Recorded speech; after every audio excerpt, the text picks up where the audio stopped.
आज की वीडियो में हम बात करेंगे रिफ्लेक्शन ऑफ लाइट की। क्या होता है रिफ्लेक्शन? सिंपल भाषा में कहें तो कोई भी चीज़ हमें रिफ्लेक्शन की वजह से ही दिखाई देती है। लाइट रे उस ऑब्जेक्ट पर पड़ती है और वहाँ से लाइट रिफ्लेक्ट होकर हमारी आंखों तक आती है, तो हम उस ऑब्जेक्ट को देख पाते हैं। लेकिन आज हम इस वीडियो में फुल डिटेल में बात करेंगे कि स्फेरिकल मिरर से रिफ्लेक्शन किस तरह से होता है। जैसा कि हम लोग पहले डिस्कस कर चुके हैं, दो तरह के स्फेरिकल मिरर्स होते हैं, कनकेव मिरर और कॉन्वेक्स मिरर। तो आइए शुरू करते हैं आज की वीडियो कि उन दोनों मिरर से रिफ्लेक्शन किस तरह से होता है।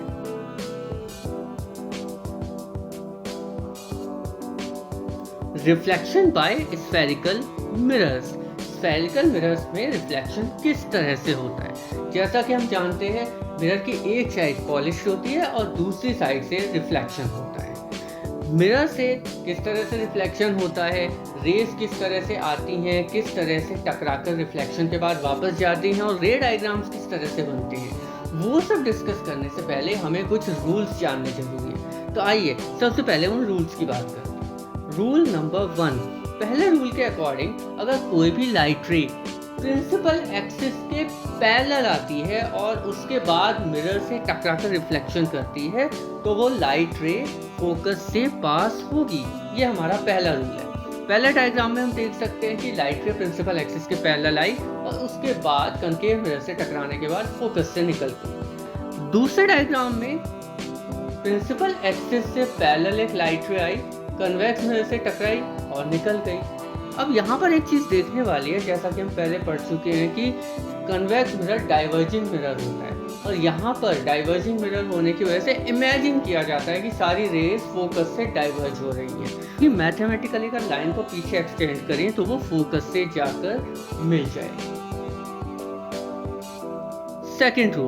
सेकेंड रूल फर्स्ट रूल का बिल्कुल अपोजिट है। यानी इस केस में अगर लाइट रे सीधी फोकस से आके निकलती है तो वो प्रिंसिपल एक्सिस के पैरेलल निकल जाएगी।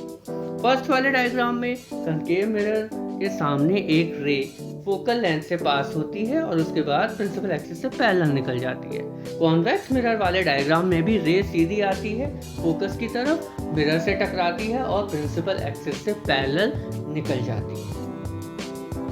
रूल नंबर 3 बहुत सिंपल है। इसमें क्या होता है कि अगर लाइट रे सेंटर ऑफ कर्वेचर से पास होती है तो वो मिरर से टकराकर सीधा सेंटर ऑफ कर्वेचर से ही वापस निकल जाती है। दोनों डायग्राम्स में हमें सिचुएशन को देख सकते हैं।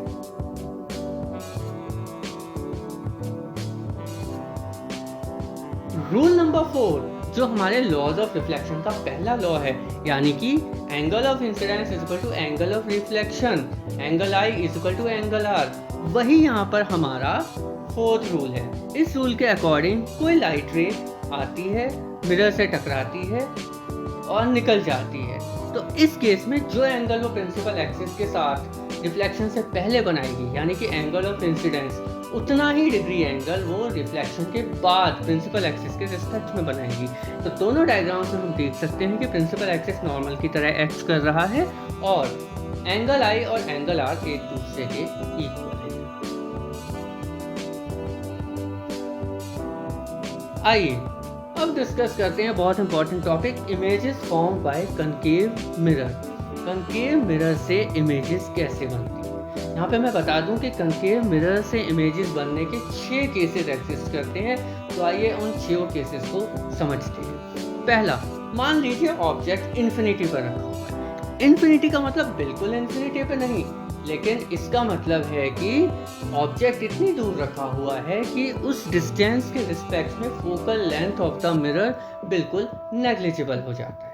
जब कोई लाइट रे इन्फिनिटी से आती है तो हमें पता है वो बिल्कुल पैरेलल टू प्रिंसिपल एक्सिस आएगी, तो उस समय वो फोकस लेंथ से पास हो जाएगी according to the first rule जो हमने पढ़ा था। तो यानी अगर ऑब्जेक्ट इन्फिनिटी पर रखा हुआ है तो उससे rays parallel to the principal axis आएंगी और फोकल लेंथ से पास हो जाएंगी।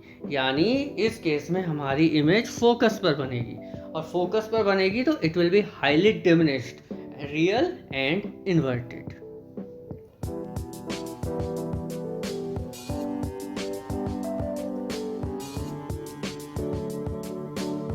Second case, when the object is beyond C, यानी सेंटर ऑफ कर्वेचर से पीछे, सेंटर ऑफ कर्वेचर से थोड़ी दूरी पर हमारा ऑब्जेक्ट रखा हुआ है। चलिए रे डायग्राम को समझते हैं। ऑब्जेक्ट से एक रे सीधी सेंटर ऑफ कर्वेचर से निकलती है और टकराकर वापस आ जाती है। दूसरी रे पैरेलल टू प्रिंसिपल एक्सिस जाती है और फोकल लेंथ से निकलती है, और ये दोनों रेज जहाँ पर मीट करती है वहाँ पर हमारी इमेज बनती है। डायग्राम को देखकर हमें पता चलता है कि जो इमेज है वो बिटवीन सी एंड एफ बनेगी, डिमिनिश्ड होगी और रियल एंड इन्वर्टेड होगी। डिमिनिश्ड का मतलब है कि जो साइज ऑफ द इमेज होगा वो साइज ऑफ द ऑब्जेक्ट से छोटा होगा।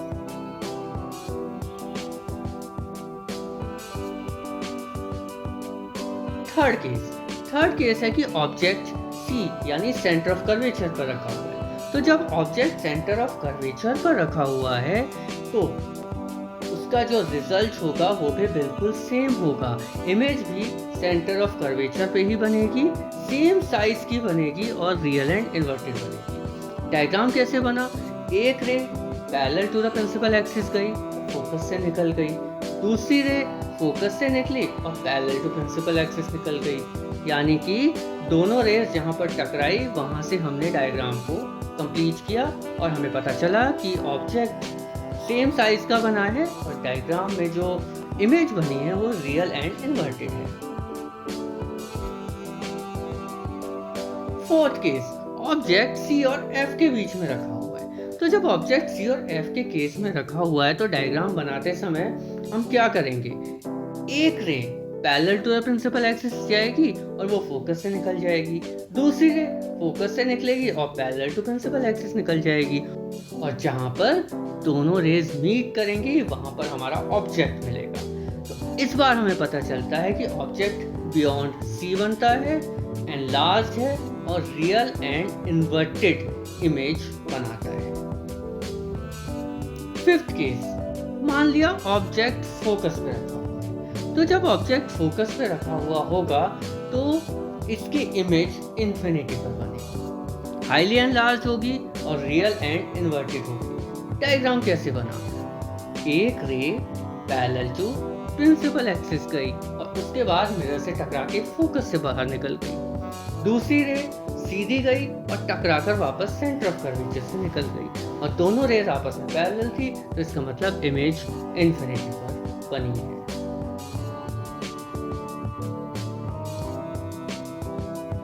लास्ट केस, जब ऑब्जेक्ट फोकस और पोल के बीच में रखा हुआ है। जब ऑब्जेक्ट फोकस और पोल के बीच में रखा हुआ होगा तो इस बार इमेज बिहाइंड द मिरर बनेगी, एनलार्ज होगी, वर्चुअल एंड इरेक्ट होगी। डायग्राम कैसे बनाएंगे? मान लिया कि एक ray parallel to the principal axis जाती है तो वो पैरेलल जाने के बाद वापस एफ से निकल जाएगी, और दूसरी रे सीधी जाएगी और वापस सी की तरफ निकल जाएगी। और अगर हम दोनों लाइंस को पीछे की तरफ एक्सटेंड करेंगे तो जिस पॉइंट पर ये दोनों लाइंस मीट करेंगी वहां पर हमें अपनी इमेज मिल जाएगी।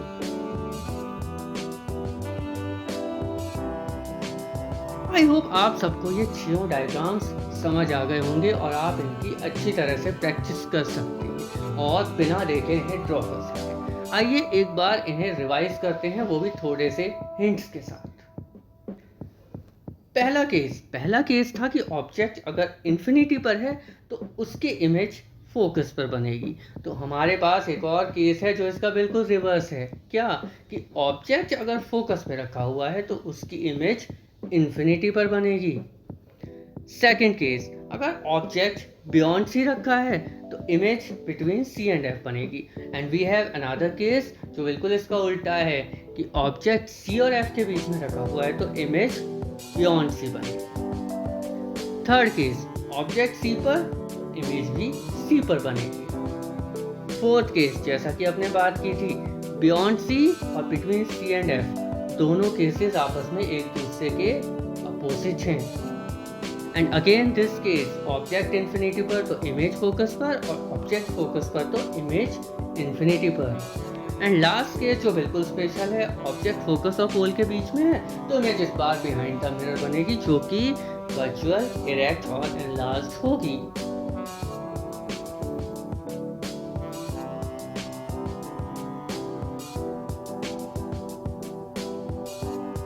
Images form by convex mirror. अब बात करते हैं कॉन्वेक्स मिरर की। कॉन्वेक्स मिरर जो हमारा डाइवर्जिंग मिरर है, उस पर किस तरह से इमेजेस बनती हैं। फर्स्ट केस, मान लीजिए ऑब्जेक्ट इन्फिनिटी पर रखा हुआ है। तो ऑब्जेक्ट अगर इन्फिनिटी पर रखा हुआ है तो सारी रेज पैरेलल आएंगी और पैरेलल आकर वापस टकराकर निकल जाएंगी।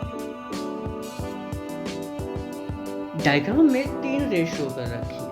सेंटर वाली रेज सीधी जाती है, प्रिंसिपल एक्सिस से टकराकर वापस आ जाती है।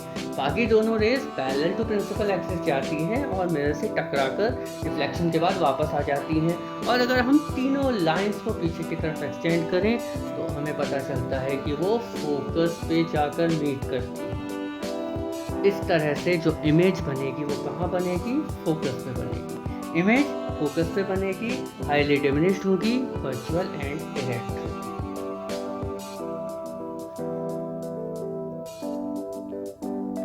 Second case, when the object is between infinity and pole.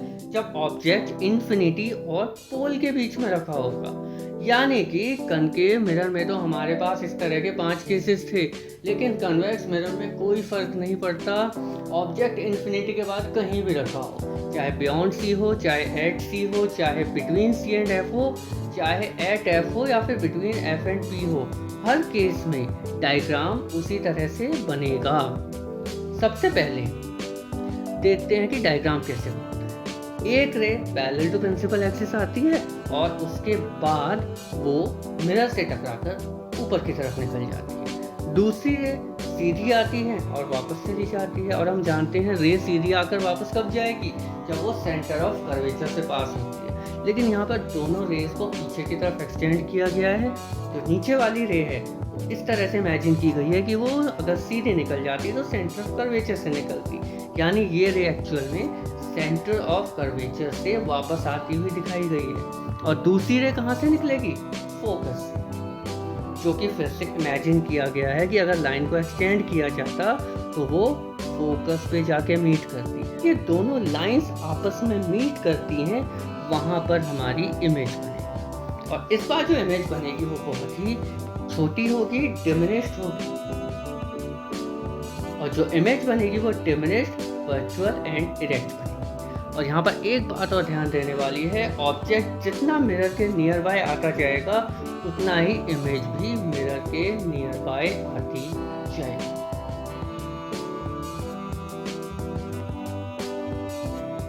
Uses of spherical mirrors. अब देख लेते हैं कि स्फेरिकल मिरर्स के यूजेस क्या क्या है। Concave mirror. Concave mirror use होता है हमारे टॉर्चेस में, सर्च लाइट्स में और हेडलाइट्स ऑफ द व्हीकल्स, क्योंकि वहाँ पर हमें पैरेलल बीम्स ऑफ लाइट की ज़रूरत होती है। इसके अलावा शेविंग मिरर में भी कनकेव मिरर का यूज़ होता है, क्योंकि सारी रेज कनकेव मिरर में एक जगह फोकस होती हैं, तो हम फेस को बहुत क्लियरली देख पाते हैं।